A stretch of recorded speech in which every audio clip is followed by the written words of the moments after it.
next up we have Mark Benson, who's the chairman of APCO Insight. Mark. Okay, thank you. Good afternoon, everybody. I'll be very brief. My colleagues on the panel have all described challenges facing fossil fuels and indeed all energy in rather stark terms. Trillions of dollars in investment required, surging global demand.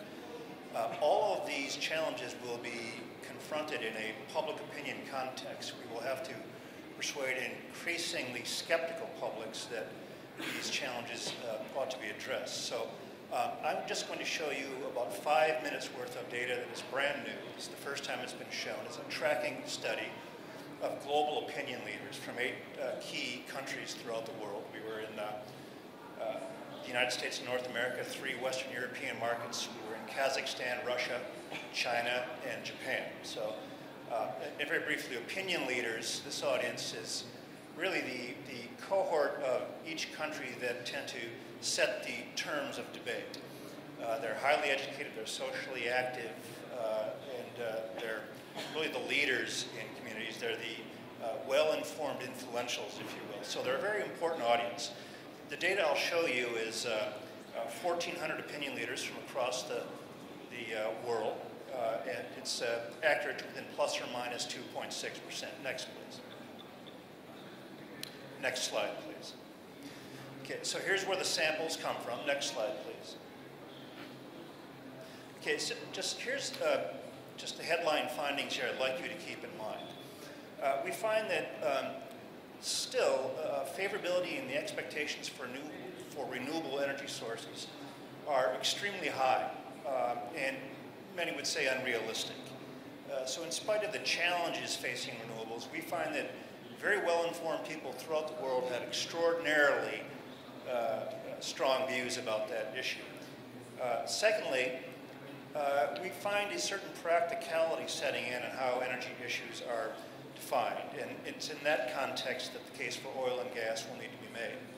We find that the scale of the resource in oil and gas is really decisive, and that oil and gas more easily and directly links to economic outcomes.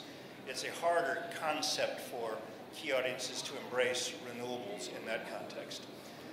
And as you'll see, I believe that, as the IEA says, that we're in a golden age of natural gas. The dramatic remaking of natural gas markets for maybe the second time in under a decade is an extraordinary occurrence. So that's what's happening, and all of that, I think, will happen in the context of an industry that will need to reestablish trust. It is going to be a difficult case to make that these investments are necessary if the industry doesn't do a better job communicating some basic facts. So those are challenges to be sure. So let's briefly look at some data. Next, please. Next. So if we simply ask people, what do you have a favorable or unfavorable view of these energy sources? And this is in the context of all the challenges that we'll face moving forward. You can see that the dark green there is strongly favorable views. They personally feel very good about solar, hydroelectric, and wind. And you can see we go down scale here, and our topic today, coal, oil, natural gas, tends to be at the very bottom of the scale. People don't feel particularly favorable about these energy sources. Therein lies your challenge as an industry. Next, please. However, if we ask them, given the likely increase in global demand, how high a priority would you put these energy sources? Would it be a very high priority, not so high a priority, or a low priority for you?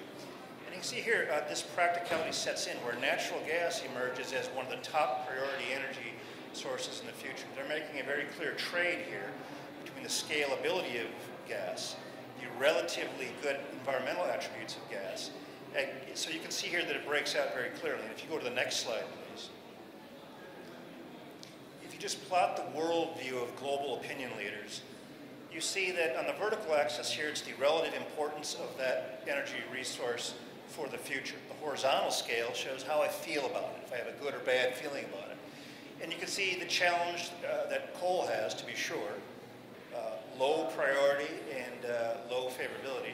Oil and nuclear are struggling still. The important thing here is we would expect solar and hydro and wind to be very high priority, very good feeling about that. The important finding here is that natural gas has become its own category. that it is in the category of fossil fuels, it has now been separated in many minds from the rest of that very important energy mix. And that's an enduring change. It's happened really only recently. Next slide, please. I wanted to show you this.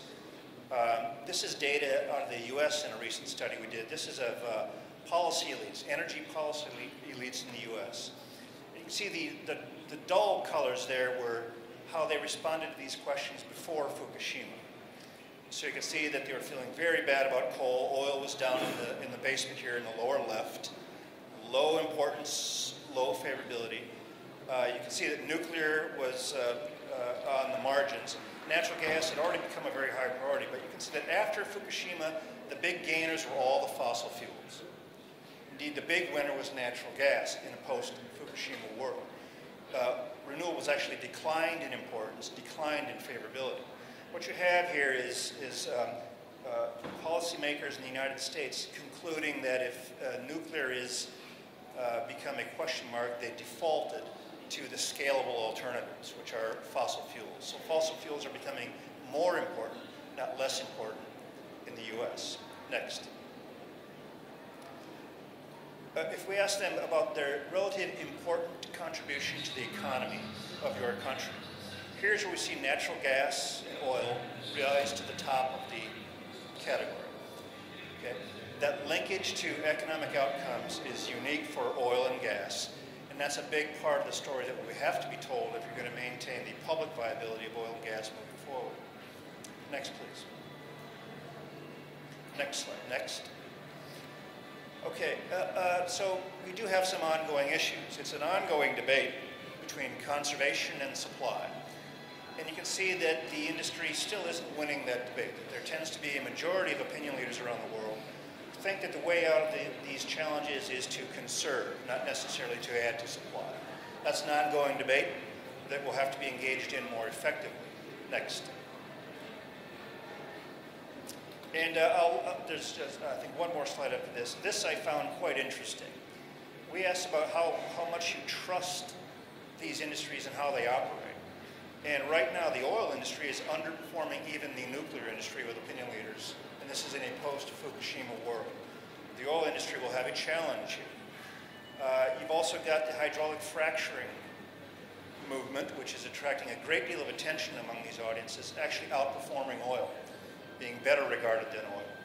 So winning back trust for at least this segment of fossil fuels has to be a huge part of the conversation moving forward. And if investors and governments and the private sector don't engage in that conversation more effectively, you may find these challenges very hard to solve indeed. And next. I'll just leave you with this thought.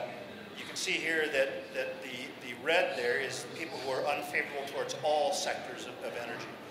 And you can see that our friends in Europe tend to be the most negative towards all forms of energy across the board, less so in other parts of the world. So that disheartening data you may have just seen is really colored by our friends in Europe. Nonetheless, it's a very real debate indeed. Thank you very much for your attention.